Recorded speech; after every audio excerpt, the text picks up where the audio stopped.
chapter 14, though.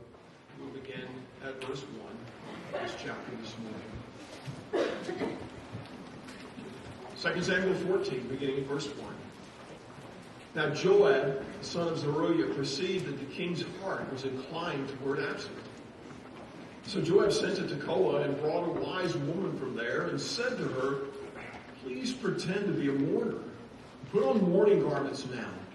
Do not anoint yourself with oil, but be like a woman who has been mourning for the dead many days. Then go to the king and speak to him in this manner." So Joab put the words in her mouth.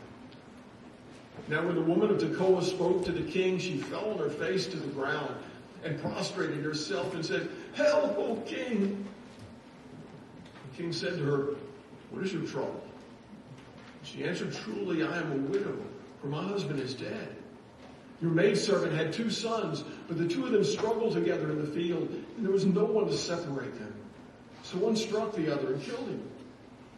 Now behold, the whole family has risen against your maidservant, and they say, 'Hand over the one who struck his brother, that we may put him to death for the life of his brother whom he killed, and destroy the heir also.' Thus they will extinguish my coal which is left, so as to leave my husband neither name nor remnant on the face of the earth." Then the king said to the woman, "Go to your house, and I will give orders concerning you." The woman of Tekoa said to the king, "Oh, my lord, the king, the iniquity is on me and my father's house, but the king and his throne are guiltless." So the king said, "Whoever speaks to you, bring him to me. He will not touch you anymore." Then she said, "Please let the king remember the Lord your God, so that the avenger of blood will not continue to destroy. Otherwise, they will destroy my son." And he said, "As the Lord lives, not one hair of your son shall fall to the ground."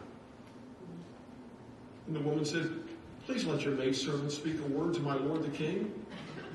He said, "Speak." The woman said, "Why then have you planned such a thing against the people of God? For in speaking this word, the king is as one who is guilty, in that the king does not bring back his banished one. For we will surely die, and are like water spilled on the ground, which cannot be gathered up again. Yet God does not take away life, but plans ways so that the banished one will not be cast out from him. Now the reason I've come to speak this word to my lord the king is that the people have made me afraid. So your maidservant said, 'Let me now speak to the king. Perhaps the king will perform the request of his maidservant.' For the king will hear and deliver his maidservant from the hand of the man who would destroy both me and my son from the inheritance of God." Then your maidservant said, "Please let the word of my lord the king be comforting. For as the angel of God, so is my lord the king to discern good and evil. And may the Lord your God be with you." Then the king answered and said to the woman, "Please do not hide anything from me that I'm about to ask you." And the woman said, "Let my lord the king please speak." So the king said, "Is the hand of Joab with you in all this?" And the woman replied, "As your soul lives, my lord the king, no one can turn to the right or to the left from anything that my lord the king has spoken. Indeed, it was your servant Joab who commanded me, and it was he who put all these words in the mouth of your maidservant. In order to change the appearance of things, your servant Joab has done this thing. But my Lord is wise, like the wisdom of the angel of God, to know all that's in the earth." Then the king said to Joab, "Behold, now I will surely do this thing. Go therefore, bring back the young man Absalom." Joab fell on his face to the ground, prostrated himself, and blessed the king. Then Joab said, "Today your servant knows that I have found favor in your sight, O my lord the king, in that the king has performed the request of his servant." So Joab arose and went to Geshur and brought Absalom to Jerusalem. However, the king said, "Let him turn to his own house, and let him not see my face." So Absalom turned to his own house and did not see the king's face. Now in all Israel was no one as handsome as Absalom, so highly praised. From the sole of his foot to the crown of his head, there was no defect in him. When he cut the hair of his head, and it was at the end of every year that he cut it, for it was heavy on him, so he cut it, he weighed the hair of his head at 200 shekels by the king's weight. To Absalom there were born 3 sons and 1 daughter, whose name was Tamar. She was a woman of beautiful appearance. Now Absalom lived 2 full years in Jerusalem and did not see the king's face. Then Absalom sent to Joab to send him to the king, but he would not come to him. So he sent again the second time, but he would not come. Therefore he said to his servant, "See, Joab's field is next to mine, and he has barley there. Go and set it on fire." So Absalom's servants set the field on fire. Then Joab arose, came to Absalom at his house, and said to him, "Why have your servants set my field on fire?" Absalom answered Joab, "Behold, I sent for you, saying, 'Come here, that I may send you to the king to say, why have I come from Geshur? It would be better for me still to be there. Now, therefore, let me see the king's face, and if there's iniquity in me, let him put me to death.'" So when Joab came to the king and told him, he called for Absalom. Thus he came to the king and prostrated himself on his face to the ground before the king. And the king kissed Absalom. Thank you, Pastor Steve. We are in 2 Samuel 14 this morning. We just read the text. If you're visiting or new, we go through books of the Bible, typically in order, and today we've come to this next chapter here, so I encourage you to follow along as we look at 2 Samuel 14. When my kids were young, I coached their soccer teams.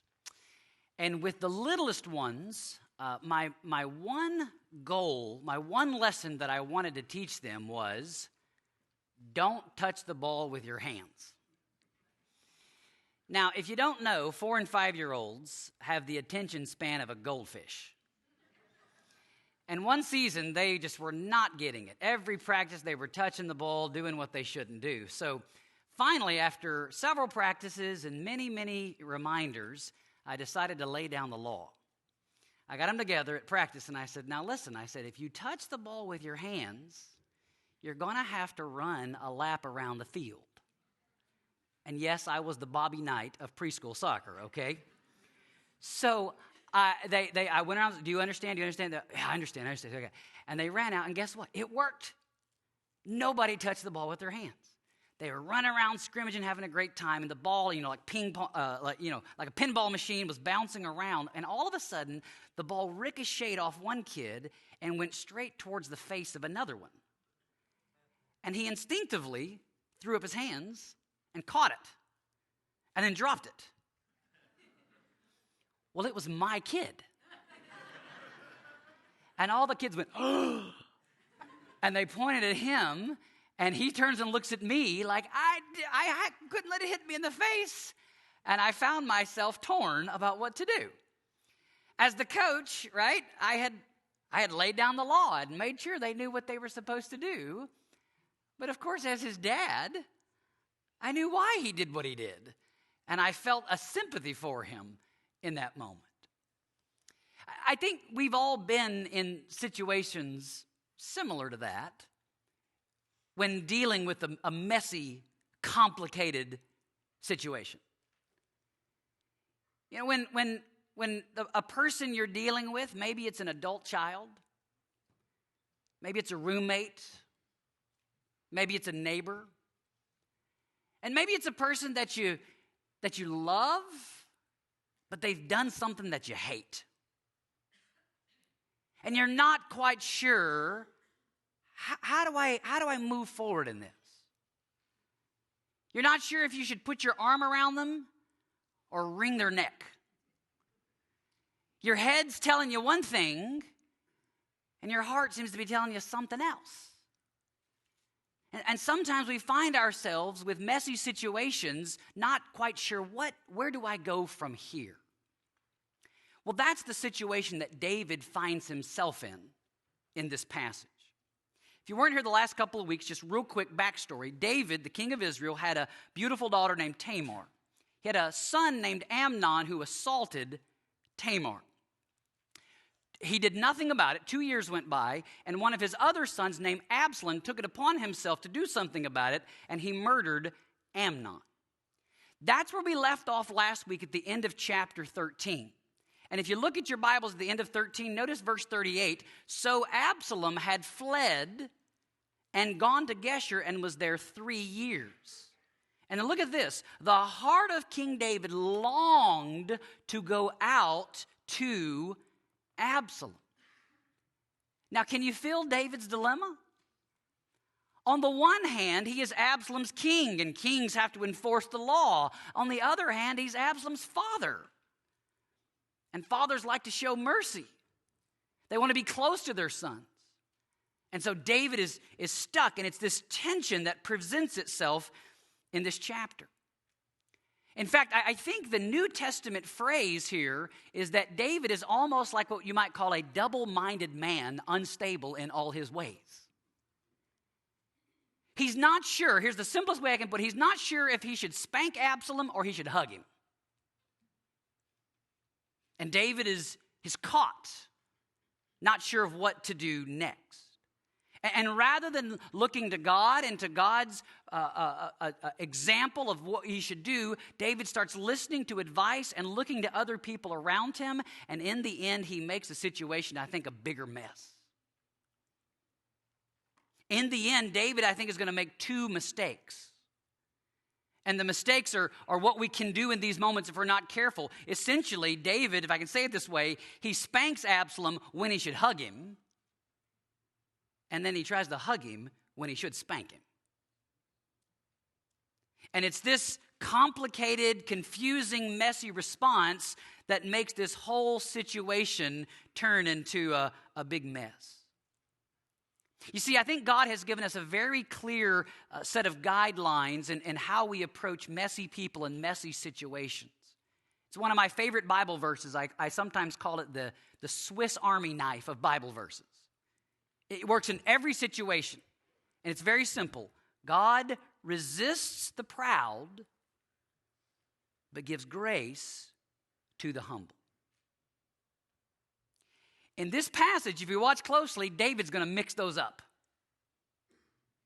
He's going to resist the humble, and then he's going to try to give grace to the proud. And it's going to become this huge, complicated mess. And so as we study this chapter, I want you to think about your relationships. Your family, your friendships, those complicated, messy things that you won't even talk about in Sunday school and you're not sure what to do. Are you following God's pattern or listen to the advice of those around you? Let's see what David does. Verse 1, we meet again a familiar character, Joab. And it says in verse 1, he perceived that the king's heart was inclined toward Absalom. Remember, Joab is David's commander. He is David's nephew, but most importantly in our story, he is David's fixer. Rich, powerful people often have underlings to clean up their mess. And that's what Joab was. He's done it several times. And here he seems to be, verse 1, seems to be sincere. He sees that David is torn, that David wants to go. His heart is there, but his body is here, and he's not quite sure what to do. And Joab thinks, well, somebody's got to fix this. So it's as if Joab thinks, now what works with David? How can I get through to David? And he remembers what Nathan did. Remember what Nathan did? Nathan came and told him a story. And that worked like a charm. So it says in verse 2, he went to Tekoa and got a wise woman from there. Now, I don't know any more than that, but she apparently was an aspiring actress, it seems. He tells her, put on a costume. Put on some makeup, don't wear deodorant, mess up your hair. He says, get in character and go to David like you've been mourning for this long time and tell him this grand story. And maybe the story, like it did with Nathan, maybe the story will get through. And at the end of verse 3 it says, and Joab put the words in her mouth. Who sent Nathan, by the way? The Lord put the words in his mouth. Here Joab does. And he's kind of a hard character to grab. So we're supposed to feel kind of uneasy about this, and I think for good reason. So this woman comes to him in verse 4. She cries out, help, O king. And she launches into this incredible tragedy. Now, the story here is fiction, but I think it borrows from history. Look at what she describes in verse 6. Your maidservant herself had 2 sons, but the 2 of them struggled together in the field, and there was no one to separate them, so one struck the other and killed him. Now, does that sound familiar to anybody? Right? It's the story of Cain and Abel. Right? That phrase, in the field, two brothers, they get into a tussle that one strikes and kills the other. So it's as if she's sort of borrowing from a familiar story that he might know, but then adds in verse 7, now behold, the whole family has risen up against your maidservant. So in those days, Israel did not have the gas chamber or lethal injection, but they did have capital punishment. And the way it would happen was that if someone had been murdered, the king or a judge could appoint a family member as the avenger of blood. And they basically had state-sanctioned permission to execute the person. And so the family is asking, we want to avenge the blood because of this. But she says at the end of verse 7, thus they will extinguish my coal which is left. By the way, she is a great actress. These wonderful phrases, you're going to snuff out the only heat left. I'll have no husband, no son, no social security, no protection. I'll have nothing. David, look at the predicament I'm in. Look at the situation. No heir, this whole thing. And she's tugging at his heartstrings in all of this. So David hears it. And then it says in verse 8, so he says, go to your house and I'll give orders concerning you. David basically says, fine, I'll take care of it. But that's not enough. So in verse 9, she says, Lord, the iniquity is on me and my fathers, and the king will be guiltless. She said, I'll take the heat. Please follow through. And David again in verse 10 says, yeah, okay, fine, I'll take care of it. Then verse 11, she's still not satisfied. Then she said, please let the king remember the Lord your God. Now that word remember there in my translation is maybe not the best. Some of your translations have the word invoke the name of the Lord. That's what she means. To remember, that is to call upon God. In other words, I want it in writing. I want you to invoke an oath in the name of God. So it's not just a yeah, sure. I need some assurance you're going to do this. And so she pleads with him. And so at the end of verse 11, and he said, as the Lord lives. So you see, he invokes the name of the Lord. And notice this, not one hair of your son shall fall to the ground. Now, what an interesting choice of words. He could have said, oh, he's not going to die. I will protect him. What did she say? He's not one hair will fall from his head. Now, we're going to come back to a bunch of hair. So put a hairpin in it. And we're going to see that theme because it's no mistake that those are the words that he uses. So upon hearing this, that David agrees in the name of the Lord, the woman in verse 12, she says, now please let me say something else. She is very persistent. I don't know how much Joab paid her, but it wasn't enough. So finally he says, speak. And so verse 13, and the woman said, now you remember when Nathan told his story? Remember he had that climactic moment? You are the man. Verse 13 is her moment. Why then have you planned such a thing against the people of God?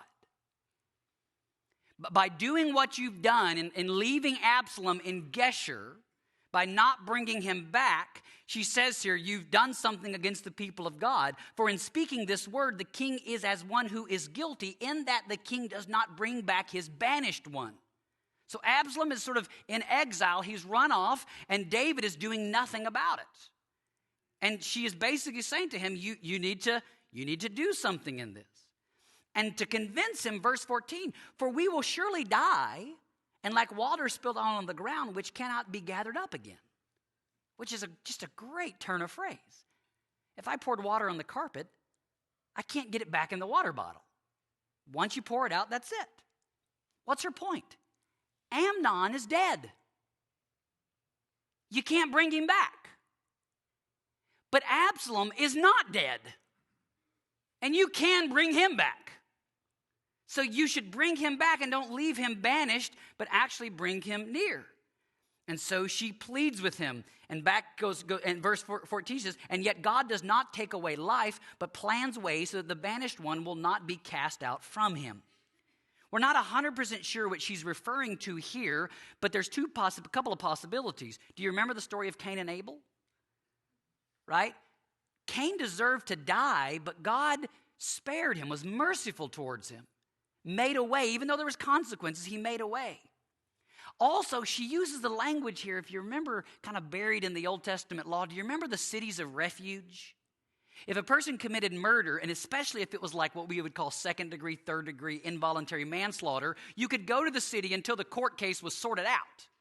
And there was even a statute of limitations, so you could go there but not stay there forever. You could actually come back once the statute had run out. God had made these provisions that you weren't banished forever because you messed up, because you did this thing. So it seems she's appealing to that. But even more, don't you think maybe this cut close to David?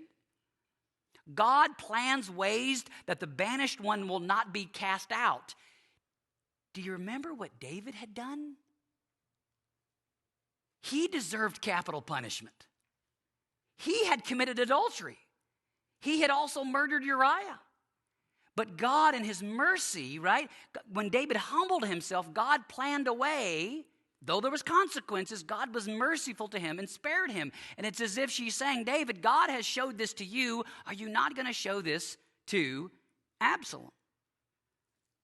And so she continues with her plea in verses 15 and 16. If you noticed in the reading earlier, when for good measure, she sprinkles in a little flattery, like the angel of God.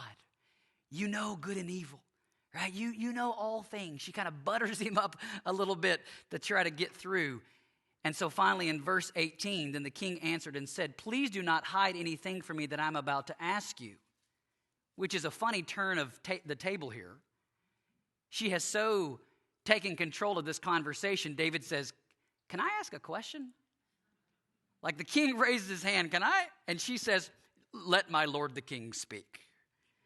So the king said, did Joab put you up to this? Like I can smell Joab somewhere in this story. I know the kind of guy he is. I know he's a fixer, and it seems like he's using you to try to fix this or even to fix me. And she confirms, yes, Joab did this. And why did he do it? Look at verse 20. In order to change the appearance of things, Joab has done this. In other words, in order to change the appearance of things. The way things are, the inertia of the situation is driving Joab crazy. He's just sitting out there, no resolution, they're not moving forward, and he wants to change it. See, David is acting with Absalom like he did with Amnon, right? What happened? He did this thing, time went by, David didn't do anything. And once again, more time has gone by, he didn't do anything. And the woman basically says, David, don't just stand there, do something. David was the proverbial ostrich who puts his head in the sand and just maybe it'll go away. If I just sort of ignore it, I don't talk about it, we don't bring it up, we don't sort of, make everybody uncomfortable, we'll just sort of maybe ignore it and maybe it will disappear. The lie sometimes underneath that approach is the lie which says time heals everything. That's not true. In fact, my flat wheel on a flat tire on my wheelbarrow at home would prove time doesn't fix everything. Some things you have to do something with it. You have to move on it. And in both cases, David has just sat and basically done nothing. Have you ever been paralyzed by indecision? Because again, you want to go right, you want to go left, you don't know if you should hug or what you should do, and we wind up doing nothing. I love how one pastor put it. He said, quote, God loves to steer a moving ship. If you're tied to the dock, he can't move you. Sometimes it's an act of faith to say, I'm going to have this conversation, but man, I don't really know what I'm going to say. I'm gonna try to address this thing because I know there's a thing there, and that is a step of faith to even do something. I think David is in the Old Testament language, he is like the sluggard. You remember the sluggard in Proverbs? What does the sluggard say? Oh, there's a lion in the street. If I go out there, I might die. And so what does he do in Proverbs? Like a hinge on the door, he turns over in the bed and goes back to sleep. As if that's going to fix anything. See, sometimes it doesn't mean it's easy. Yes, it's complicated, it's messy, but inertia, doing nothing, is not going to resolve it.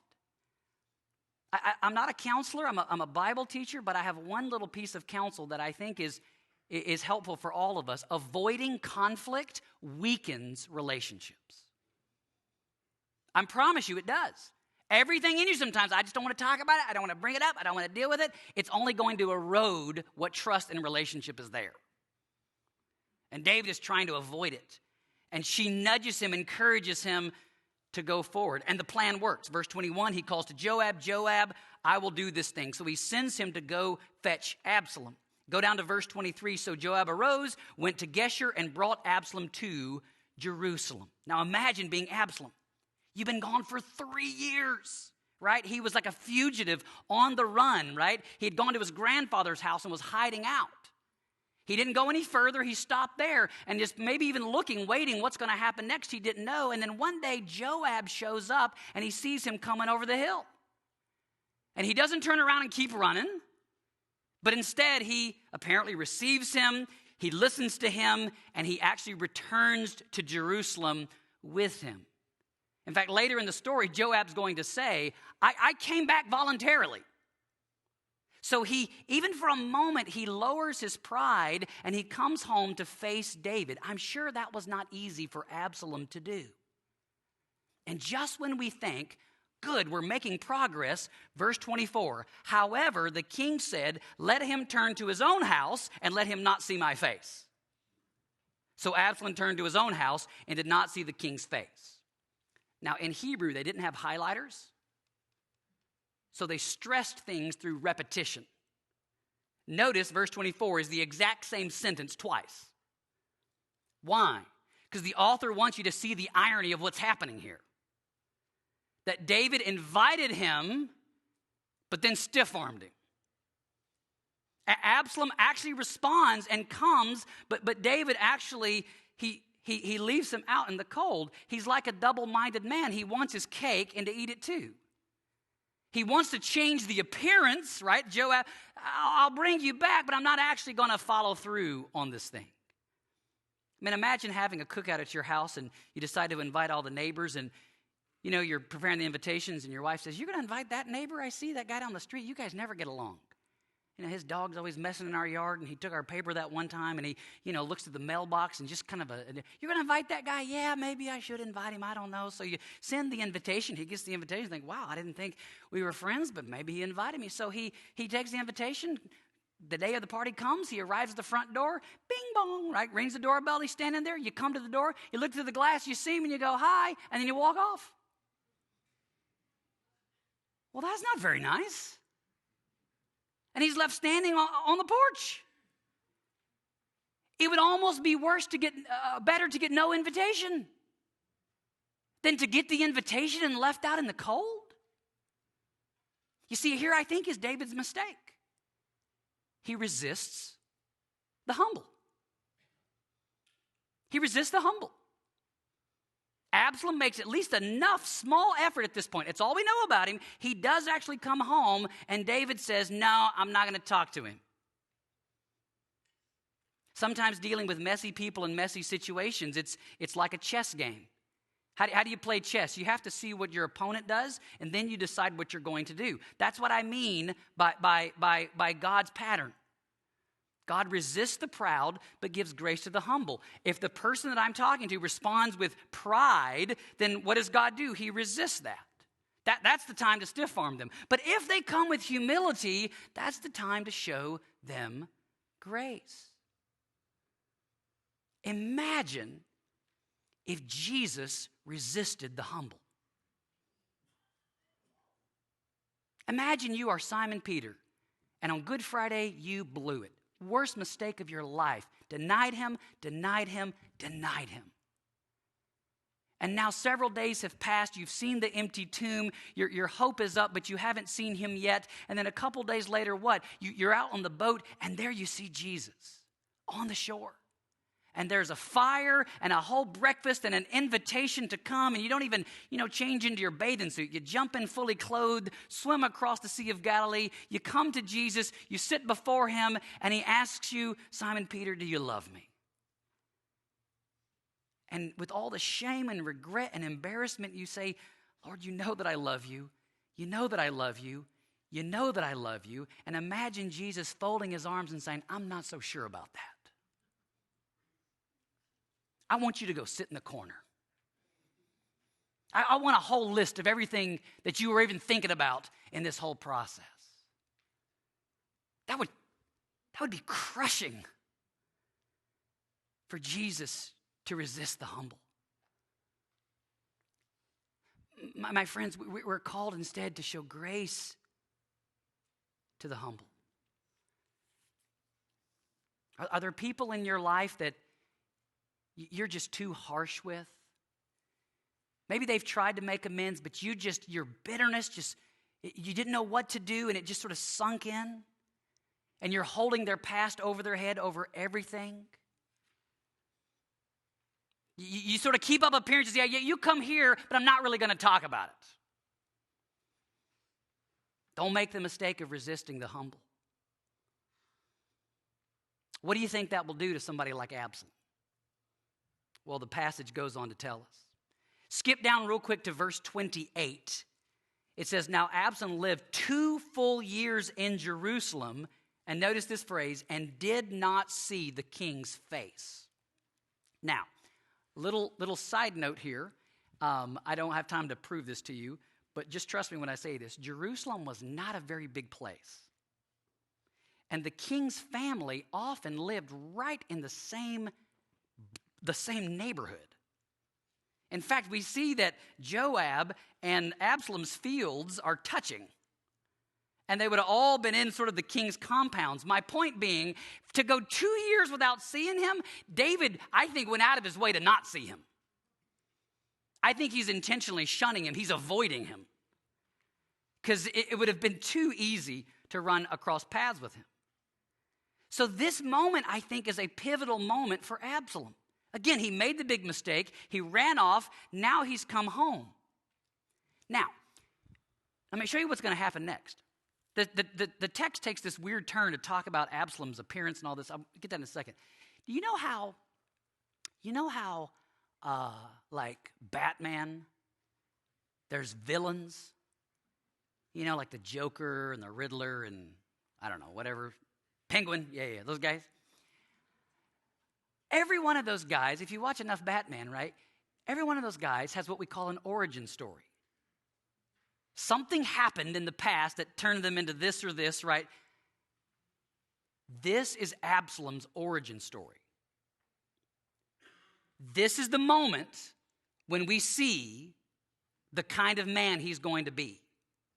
Look in verse 25. It says, now in all Israel was no one as handsome as Absalom. So highly praised from the sole of his foot to the crown of his head, there was no defect in him. Now, again, I think the author is describing how he appeared to people. He was handsome. He was good looking. He was on the cover of GQ magazine. He's described here, watch this, as another Saul-like character.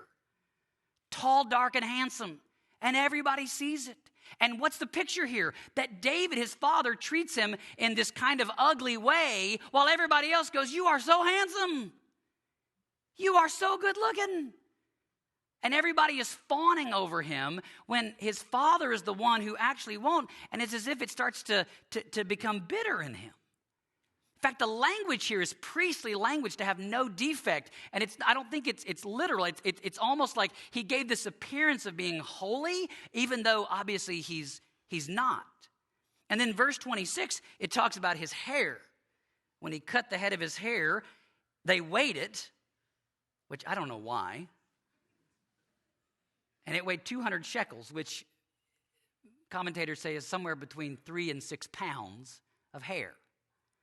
Now, I don't know if that's literal, or maybe Absalom's barber, started the rumor to drum up business or something. I don't know exactly where that story came from, but he was clearly known for his hair, right? In the ancient world, this was physical descriptions often convey the author. Authors don't tell you; they show you. And this is another place where he's showing you. And I know it sounds kind of on the nose, but I promise, I think the author is saying something like this. Absalom's hair gave him a big head. I really think that's what he's saying. That his appearance, his looks, as his hair grew, so did his ego. His father won't see him, but everybody else wants to see him and admire him and fawn all over him. And it starts to go to his head. And he starts to, you can imagine what this does to him, and the pride and the ego that begins to swell in his own mind. By the way, remember, put a pin in that? Not one hair will fall from his head. Here Absalom has tons of hair in his head, and sorry to spoil the story, but you know how Absalom dies? It was his hair.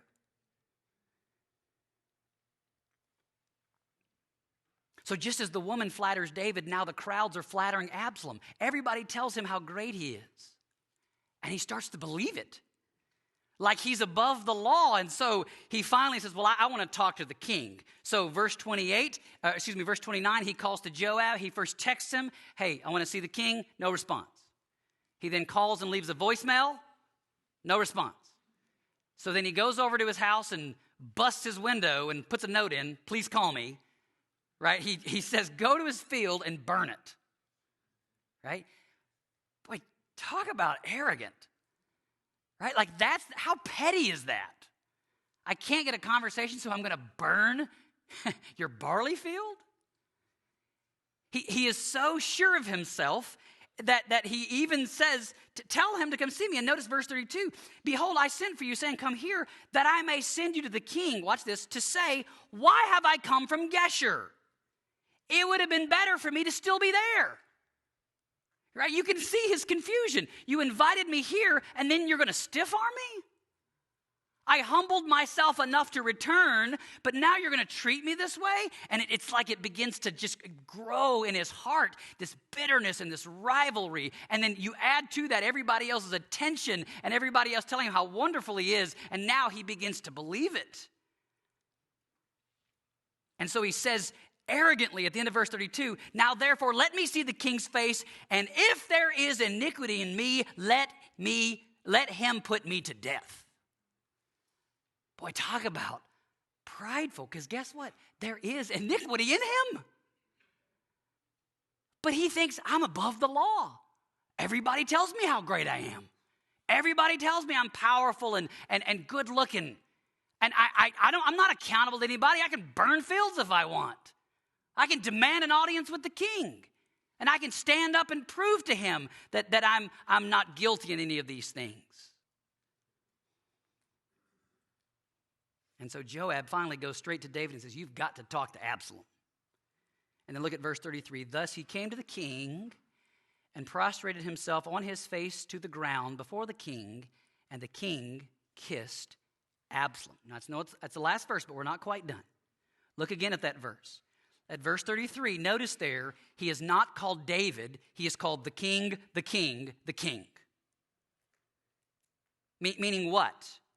This is not fatherly and personal. This is just purely political. David has agreed to a photo op. Fine, let him come in, and we'll go through the motions. He'll lay on the ground. I'll sort of kiss him on the cheek. Everybody else can sort of see this thing. And David sort of gives the appearance of making things right with him, but we know that it's not sincere. There's no words. There's no tears. Compare this to the story of Joseph. When Joseph shows who he is. What? There is nothing but tears and regret and remorse. This is purely an empty gesture. And so I think David's first mistake, he what? He resists the humble, and here what does he do? He gives grace to the proud. Absalom's not repentant. Absalom, this is a power move on his part. And yet David just sort of goes through the motions, turns a blind eye to it. Absalom is more arrogant and more self-assured than he ever was before. And David says, all right, fine, just take the picture. Everybody will see we made up and it's good. And they just go through it in this outward way. You say, wait a minute, Pastor, I thought that love covers a multitude of sins. Well, it does. But that assumes that the sin is recognized as sin. Absalom doesn't think he's done anything wrong. Absalom is so self-assured. I'm not guilty of this. And so David just sort of capitulates and say, well, okay, I guess we'll just keep up appearances. We'll save face. What does this look like today? Imagine in a church setting when a church member is committing some serious unrepentant sin. And the church addresses it scripturally, biblically, and has to agree unanimously to practice church discipline. And imagine 5 years goes by, and the person comes back. Says, hey, I want to be part of the church again. First question is what? Are you ready to repent? And imagine them saying, well, are you still hung up on that? You just hanging on to the past? Look, we've moved on from that, have we not? Are you Christians going to hold grudges against people all the time? And the church thinks, well, times have changed. Well, maybe bygones should be bygones. All right, you can come back and join. We won't even talk about it. We won't mention it. And we'll give grace to the proud. My friends, that is not grace. That is an insult to grace. When the unrepentant insists on it. How do I know this? What did Jesus say? Do not give what is holy to dogs.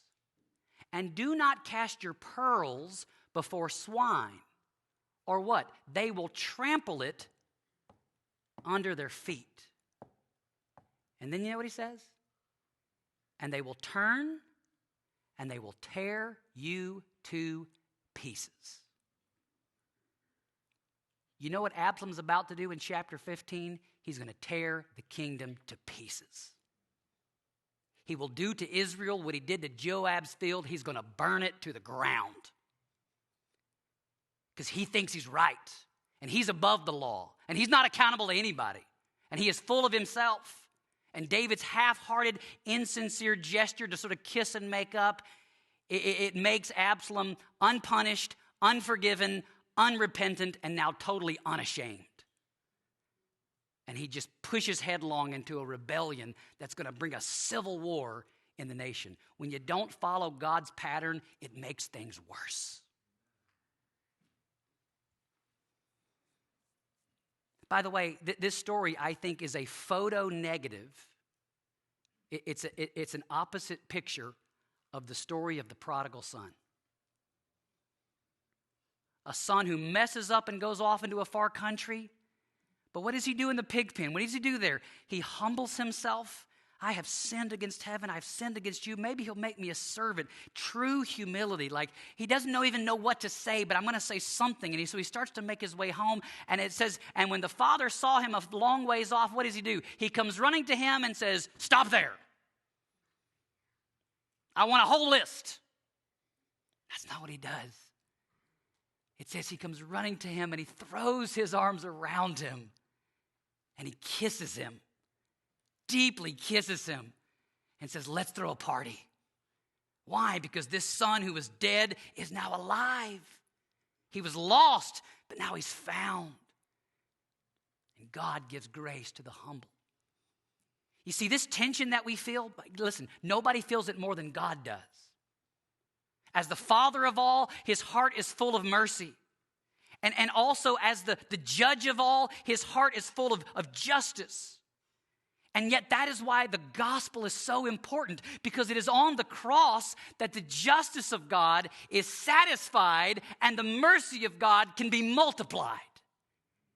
God doesn't forgive you because he's just a nice guy and says, well, I'll just sort of ignore that or overlook it. No. When we sin and we come in humility, what does God do? He doesn't just look past it. He looks to the cross and says it was paid for. And because justice is satisfied, because the law has been kept, now I can show you mercy upon mercy upon mercy. But if the sinner says, I've got nothing to repent of, I don't have anything to turn to God for, I don't have anything, in fact, everything else is my fault, God says, all right, fine, have it your way. So are you following God's pattern? If you don't, it's going to make a mess. He resists the proud, gives grace to the humble. Maybe you're on the Absalom end and you need to humble yourself. Maybe toward your spouse, maybe your roommate, a friend, and you've just dug in your heels and made excuses and blamed everybody else. My friend, the pathway forward is humility. Or maybe you're on the other end and you just feel like you want to hang it over their head and you just want to come down on them hard. But if they come in humility, my friend, the call is to show them grace. The same sun that hardens the clay melts the wax.